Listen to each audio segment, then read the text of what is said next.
मैं हूँ युवाना। और मैं हूँ एकार्थ। और आप सुन रहे हैं छोटा मुंह बड़ी बात। नमस्ते नंदिता जी, पहली बार तो आपका बहुत बहुत धन्यवाद कि आपने हमारे से बात करने के लिए इतना समय निकाला अपना। और धन्यवाद युवाना और एकार्थ कि आप लोग ये प्रोजेक्ट कर रहे हो। तो मैं भी बहुत उत्सुक हूँ जानने के लिए कि आप लोगों ने ये कैसे किया, तो बाद में मैं वो सवाल भी पूछूंगी। और क्या आप अपने बारे में थोड़ा बताने से शुरू करेंगी? जी, तो मैं दिल्ली में पली बढ़ी और मेरी स्कूलिंग कॉलेज वहीं हुई। मैंने अपना ग्रेजुएशन ज्योग्राफी में किया, यानी भूगोल में। और उसके बाद मैंने 1 साल का गैप दिया जब मैंने ऋषि वैली में पढ़ाया और देश भर में थोड़ा ट्रैवल किया। और मुझे लगा कि मुझे समाज कार्य में मेरी रुचि है, तो इसीलिए मैंने अपना मास्टर्स जो है, पोस्ट ग्रेजुएशन जो है, वो मैंने सोशल वर्क में किया। और फिर कुछ साल मैंने एनजीओज के साथ काम किया और लड़कियों के मसलों पे और औरतों के मसलों पे, पढ़ाई के बारे में, शिक्षा को कैसे ज्यादा मनोरंजक बनाया जा सके उसके बारे में। आप सुन रहे हैं छोटा मुंह बड़ी बात। और फिर मैंने फायर नाम की एक फिल्म है जो मेरी पहली फिल्म थी, उसमें मैंने एक्ट किया। और उसके बाद अब तक मैंने करीब 40 फिल्में की हैं 10 अलग भाषाओं में, और 3 फिल्मों का निर्देशन भी किया है। मैंने 3 फिल्में डायरेक्ट की हैं, फिराक, मंटो और ज़्वेगाटो। और मैं दोनों चीजें करती हूँ। मैं सामाजिक जो इश्यूज हैं उनके बारे में बातचीत करती हूँ, उसकी गहराई में जाने की कोशिश करती हूँ, सिखाने की कोशिश करती हूँ, और फिल्म का काम भी मेरा जारी है। ठीक है। सो आज के ज़माने में भी आप देख सकते हैं कि लड़के और लड़कियाँ काफ़ी अलग तरीके से they're brought up differently and बहुत दोनों के अंदर जैसे उनको पाला पोसा जाता है काफ़ी अलग है। सो इवन जब वो बहुत छोटी उम्र के होते हैं, सो ये जो थोड़ी अलग चीज़ें हैं, ये आपके हिसाब से क्या है और इनका उन बच्चों पे फर्क क्या पड़ता है, कैसे पड़ सकता है? आप सुन रहे हैं छोटा मुंह बड़ी बात।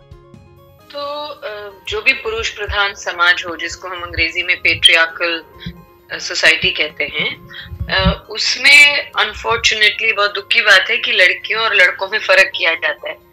जब कोई बच्चा होता है तो वो मतलब 10, 12, 13, 15 साल, जब तक वो वयस्क ना हो जाए, यानी एडल्ट ना हो जाए, तब तक तो वो बच्चा ही है। और बच्चे में इस तरह का लिंग भेद करना, ये तो बहुत ही अजीब बात है। मतलब अगर आप सोचने जाएं कि जो बच्ची छोटी होती है वो खेलना चाहती है, वो अच्छा खाना चाहती है, वो नई नई बातों के बारे में जानना चाहती है, उतना ही चाहती है जितना कि कोई लड़का चाहता है। तो ये भेदभाव अनफॉर्चुनेटली हमारे समाज में सदियों से चला आ रहा है। और अब इतना एक्सपोजर है, इंटरनेट का है, शिक्षा का है, उसके बावजूद ये फर्क है। और फर्क हर चीज में है कि बच्चे को आप कैसे खिला रहे हैं। तो अगर कोई अच्छी चीज है, अगर कोई गरीब परिवार का है, उसके पास थोड़ी ही कोई अच्छी चीज है, तो पहले बेटे को देते हैं, फिर बेटी को। इसलिए नहीं क्योंकि माँ बाप बहुत क्रूर है, या पर उनको लगता है कि बेटा, क्योंकि हमने ये सोच लिया है कि बेटे में एक इन्वेस्टमेंट किया जाए। बेटे को अगर हम आगे बढ़ाएंगे तो वो कमा के हमें खिलाएगा, बेटी तो दूसरे घर में चली जाएगी। तो बेटी को वैल्यू ही नहीं किया गया है, जिसकी वजह से वो अगर मान लीजिए स्कूल भेजना है, तो आपको तो पता होगा कि लड़कियों की जो मात्रा है स्कूल भेजने की बहुत कम है लड़कों के बनस्बत। तो जिसकी वजह से बहुत सारी लड़कियां पढ़ नहीं पाती। जब वो स्कूल ही नहीं जाएंगी तो फिर कॉलेज कैसे जाएंगी, आगे कैसे बढ़ेंगी, नौकरी। तो हर चीज बचपन से डिसाइड होती है। उनको कहा जाता है 6-7 की उम्र के बाद ही तुम घर में करो, पानी लेकर आओ, ये काम करो, वो काम करो, अपने छोटे बच्चों का ध्यान रखो। उनको शुरू से ये सब सिखाया जाता है। बच्चा बाहर क्रिकेट खेलता है, 18 क्या 30 साल तक एक अगर लड़का बाहर क्रिकेट खेल रहा हो तो कोई उसे कुछ नहीं कहेगा। लेकिन एक 5 साल, 6 साल, 7 साल, 10 साल की बच्ची अगर बाहर खेलेगी, अरे सड़क पे खेल रही है, देख ऐसे मत कर, उधर मत देख, उसको ऐसे क्यों बात कर रही है। तो हर चीज में ये जो रोक टोक लड़कियों को की जाती है, जिसकी वजह से वो हमेशा बुझी बुझी सी रहती है, उनमें खुद में एक कॉन्फिडेंस नहीं आता है। उनको खुद लगता है कि नहीं, शायद मैं इस लायक नहीं हूँ। तो ये बहुत ही एक दुख की बात है, और इसको हम ही बदल सकते हैं, कोई बाहर से तो आके इसको बदलेगा नहीं। हमारी सोच बदलेगी, जबकि कानून हमारे देश में काफी अच्छा है, क्योंकि लड़का लड़की में जेंडर के बेसिस पे कोई फर्क नहीं किया गया है कानून में। आप सुन रहे हैं छोटा मुंह बड़ी बात। लेकिन कानून जरूरी है, लेकिन वहां सिर्फ कानून तक हम नहीं रुक सकते। हमारी मानसिकता जब तक नहीं बदलेगी, लोगों की मानसिकता नहीं बदलेगी कि नहीं, लड़का लड़की में कोई फर्क नहीं करना चाहिए, ना ही उनके पोषण में, ना ही उनकी पढ़ाई में, ना ही उनके सपनों में, ना ही उनको जो अपॉर्चुनिटीज मिलती हैं उसमें, तो जब तक ये फर्क चलता रहेगा तब तक ये भेदभाव होगा, और उसका जिंदगी भर हम ये भेदभाव देखते रहते हैं। इसलिए बड़े होकर भी आदमी औरत में बहुत जो भेदभाव अभी भी है हमारे समाज में, वो इसी वजह से है। जी बिल्कुल, ये काफ़ी ज़रूरी बात है। और क्या आप अपने बचपन, खुद के बचपन में या आसपास में आपने कहीं ऐसा देखा है कि मतलब ऐसा कोई उदाहरण जहां आपको ऐसा लगा हो कि इस लड़की में तो बहुत सपने हैं, इसमें काफ़ी डिजर्व करती है, आगे जाएगी, और उसको ऐसा नाम मिला हो? बहुत देखा है, मतलब मैं बहुत लकी हूँ कि मेरे अपने परिवार में ऐसा नहीं है। मेरा एक भाई है छोटा, और हम में कभी भी फर्क नहीं किया गया। मेरे पिताजी चित्रकार हैं, माँ लेखिका है, तो शायद शुरुआत से उनकी सोच थोड़ी अलग रही। बहुत लोग, और ये सिर्फ ऐसी बात नहीं है कि सिर्फ निम्न तबके के लोग हैं जिनके पास पैसा नहीं है, गरीब लोग हैं जो अशिक्षित है, वो सिर्फ ऐसा करते हैं, शिक्षित लोग भी करते हैं। मेरे क्लास में एक लड़की थी जो बहुत अच्छा पढ़ती थी, बहुत अच्छा गाती थी, मतलब ऑलराउंडर एक तरह से थी, लेकिन उसको 12th के बाद उसको आगे पढ़ने नहीं दिया, और वो ह्यूमैनिटीज करना चाहती थी, यानी इतिहास में वो आगे ज्यादा पढ़ना चाहती थी, और उसको बोला गया कि तुम क्या करोगी हिस्ट्री पढ़कर।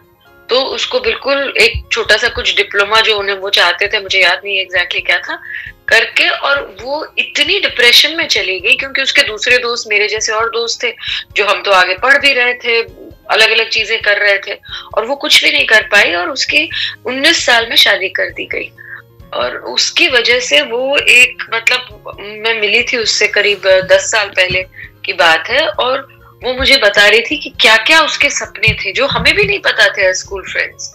आप सुन रहे हैं छोटा मुंह बड़ी बात, कि वो क्या क्या, वो आर्कियोलॉजिस्ट बनना चाहती थी, और वो क्या क्या और करना चाहती थी। तो कितने सपनों को हम मार देते हैं। और हमारे देश में ऐसी बहुत जगहें हैं जहां हम बच्ची पैदा होने से पहले उसको मार देते हैं, भ्रूण हत्या जिसे कहते हैं। और हरियाणा और पंजाब, उत्तर प्रदेश, बहुत सारे ऐसे जगह हैं, हर जगह है, मतलब कुछ जगहों में ज्यादा मात्रा है उसकी, कुछ जगहों में कम है। लेकिन आप सोचिए, बच्ची, मतलब इसीलिए सेक्स डिटर्मिनेशन बैन कर दिया गया है, इसीलिए अलाउड ही नहीं है कि आप जाने कि क्या लिंग होगा बच्चे का, नहीं तो उसको पहले ही मार देते हैं। तो ऐसी खौफनाक चीजें हमारे शिक्षित वर्गों में भी है। आप अगर देखें, दहेज प्रथा है और ये सारी जो चीजें हैं, इवन सेक्स डिटर्मिनेशन, ये गरीब लोग नहीं करते हैं, ये पढ़े लिखे लोग जो सब जानते हैं, और वो लोग ऐसी चीजें करते हैं। तो अनफॉर्चुनेटली हमारी शिक्षा ने हमें इतना सिखाया नहीं है कि किस तरह से हम लड़का लड़की या आदमी औरत में फर्क न करें। और आप खुद भी एक माँ हैं, अभी एक 13 साल के बेटे की। सो अपने खुद बेटे को पाल पोसते हुए ऐसी क्या चीज़ें हैं जो आपने सोचा कि इसको ऐसी ही चीज़ें सिखानी है, या ऐसी चीज़ें ताकि वो इस ट्रैप में ना फंसे, या वो एक इंडिविजुअल पर्सनालिटी हो पाए डिस्पाइट जेंडर। हाँ, नहीं, मैं समझती हूँ आपका सवाल। तो उसमें ये है कि पहली बात तो जब एक बच्चा देखता है कि उसकी माँ काम कर रही है, बाहर जा रही है, कमा भी रही है, काम भी कर रही है, तो ऑटोमेटिकली एक रिस्पेक्ट बढ़ता है औरतों के लिए। उसको लगता है कि यही नॉर्मल है, जो आपके घर में होता है वही नॉर्मल पहली बात तो लगने लगता है। आप सुन रहे हैं छोटा मुंह बड़ी बात। अगर आप अपनी माँ को कभी काम करते हुए न देखें, सिर्फ पिताजी को देखें, सब लोग कहें हाँ जी वो कमा के लाते हैं, क्योंकि कोई वैल्यू ही नहीं है औरत की, बच्चे बड़े करना या घर का संभालना या खाना पकाना या सब कुछ, ये सब काम करने के हमने कोई वैल्यू ही नहीं दी है समाज ने। तो इसीलिए पहली बात तो मेरे बेटे ने, जब वो एकदम छोटा सा था तब से मैं उसको हमेशा जहां भी काम के लिए भी जाती थी उसको साथ साथ ले जाती थी। कभी कभी लोग भी बोलते थे अच्छा बेटा है तब तुम कैसे काम करोगी, मैं कहती थी नहीं मैं कर लूंगी, आपको भी थोड़ा सपोर्ट करना पड़ेगा, मैं भी थोड़े एडजस्टमेंट्स करूंगी लेकिन हो जाएगा। तो और हम लोग इन चीजों पे बहुत बातचीत भी करते थे। तो उसने इमीडिएट अपने सराउंडिंग में ये नहीं देखा है, तो उसी से बहुत एक तो फर्क पड़ता है। बल्कि इस हद तक कि उसको कभी कभी लगता था कि शायद उसकी माँ लड़कियों से ज्यादा पार्शल है। जब वो बहुत छोटा था तो मुझे याद है एक बार रोने लगा, तो उसको लगा, क्योंकि मैं किसी इंटरव्यू में बोल रही थी कि ज्यादा औरतों को फिल्में बनानी चाहिए क्योंकि विमेन फिल्म मेकर्स बहुत कम है, शायद 5% भी नहीं होंगे। तो वो एकदम रोने लगा, बहुत छोटा था, 4 साल का था या कुछ। तो उसने कहा कि क्यों सिर्फ विमेन फिल्म मेकर्स, आदमी मतलब मर्द जो होते हैं वो क्यों नहीं आ सकते हैं ज्यादा। तो फिर मुझे उसको समझाना पड़ा क्योंकि वो ऑलरेडी भरे पड़े हैं, औरतें कम हैं। तो उसको पर ये बात समझ ही नहीं आई कि ऐसा भेदभाव कैसे हो सकता है, एक समाज में ऐसा क्यों होता है। तो मुझे लगता है कि आपकी जो जनरेशन है, आप लोग जैसे आप दोनों इस चीज में इंटरेस्टेड हो तो आपने ये बहुत अच्छा प्रोजेक्ट किया, उसी तरह से आप लोग ये मानसिकता बदलोगे सही सवाल पूछ के, और इस चीज को नॉर्मल ना बनाते हुए। ये भेदभाव नॉर्मल नहीं है, इसको आप जब नॉर्मल बना दोगे और कहोगे कि नहीं नॉर्मल तो वो है जब दोनों का हम एक समानता रखें, तो तब शायद चीजें बदलेंगी। तो आई होप मेरे बेटे में वो सोच ना हो कि औरतों को किसी भी नजरिए से कम देखना चाहिए। पर प्रॉब्लम ये है कि हमारे इर्द गिर्द हम देखते रहते हैं बहुत सारी औरतें जो सारा नर्चरिंग काम करती हैं, नर्सेज होती हैं, टीचर्स बन जाती हैं, घर का काम करती हैं, और हम एसोसिएट करते हैं कि आदमी डॉक्टर है, इंजीनियर है, MBA कर रहा है। एक जो स्टीरियोटाइप जो है, ये जो समाज में इतना ज्यादा है, उसको हमें धीरे धीरे बदलना पड़ेगा। तब शायद ये बचपन की जो मासूमियत में जो एक समझ है वो आगे चल के क्यों खराब हो जाती है इसका पता नहीं। जी आजकल मतलब बहुत सारी महिलाओं को, जिनको काम तो दूर की बात है पढ़ाई आगे करने का मन है, उन्हें रोक दिया जाता है, खासकर कि उन घरों में जहाँ पे उनके पास पैसा, रिसोर्सेज, हर चीज़ उनके पास कम होती है। उनको कहा जाता है कि बाहर की दुनिया खतरनाक है, तुम्हारे लिए अच्छी नहीं है, तुम घर पे बैठो और दुनियादारी में हिस्सा मत लो। तो आप एक महिला हो के आपने अपने करियर में इतना कुछ अचीव किया है, आपने इतनी चीज़ें देखी हैं, पढ़ी हैं, आपके बारे में इतना कहा गया है, तो आप इन बच्चियों को हौसला देने के लिए, इनके परिवारों को अगर आप कुछ बताना चाहेंगी तो वो क्या होगा? आप सुन रहे हैं छोटा मुंह बड़ी बात।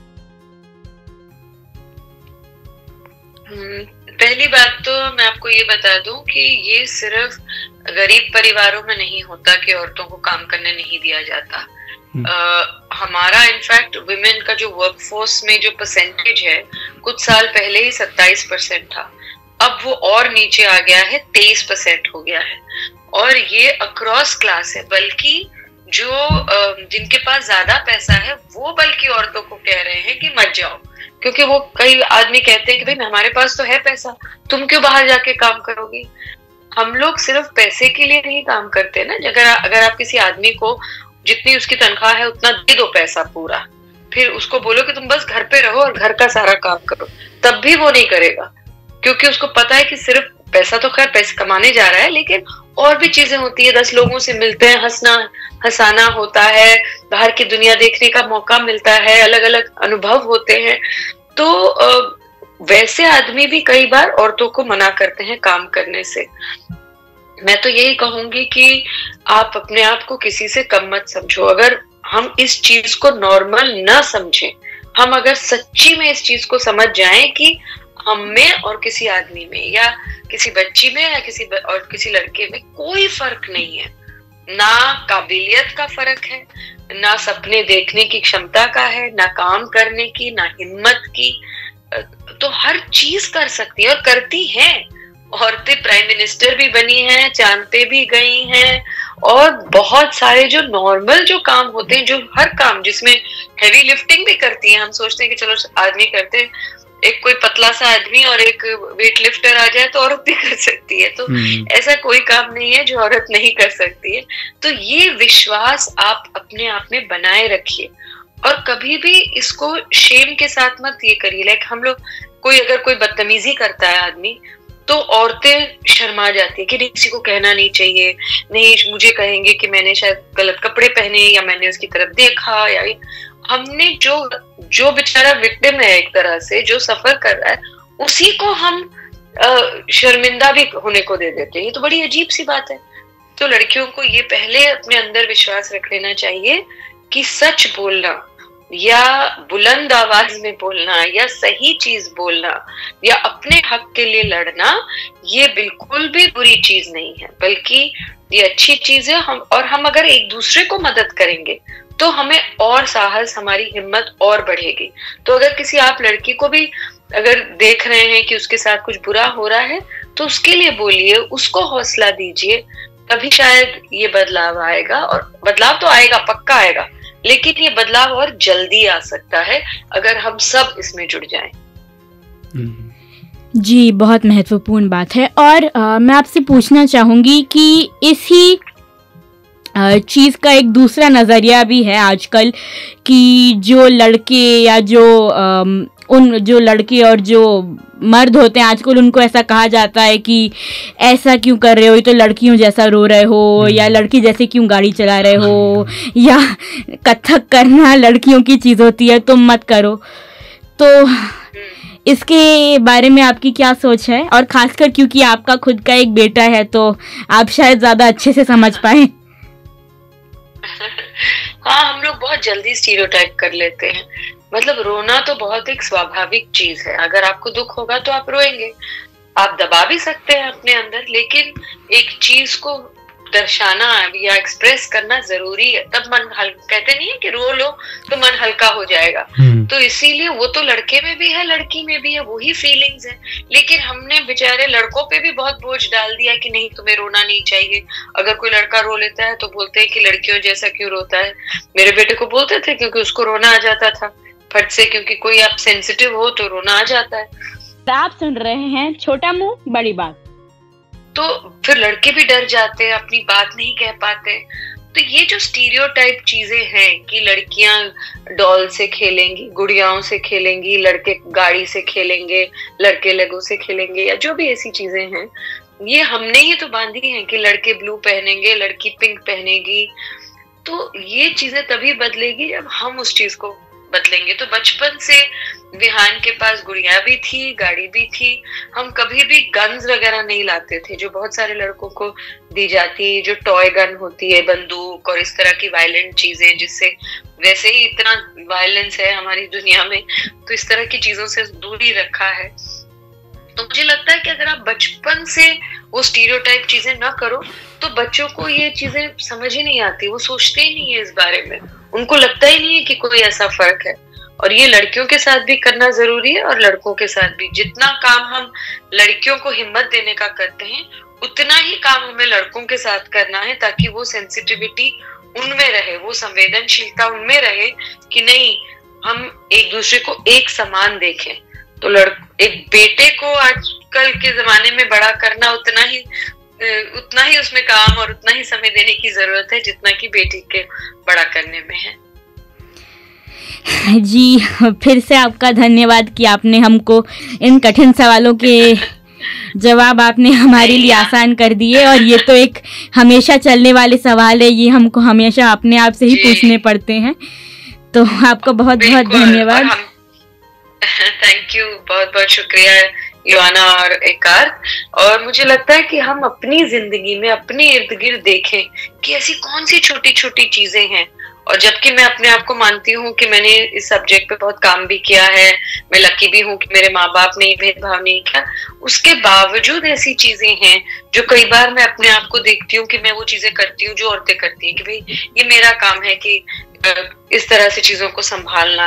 या गिल्टी हमें हो जाता है कि अरे अगर मैं काम में ज्यादा ध्यान दे दूं तो मुझे लगता है कहीं मैं अपने बेटे को कम समय तो नहीं दे पा रही हूँ, ये तो मेरा कर्तव्य है। पर ये माँ बाप दोनों कर्तव्य है कि आप बच्चे की परवरिश एक साथ अच्छे से करें।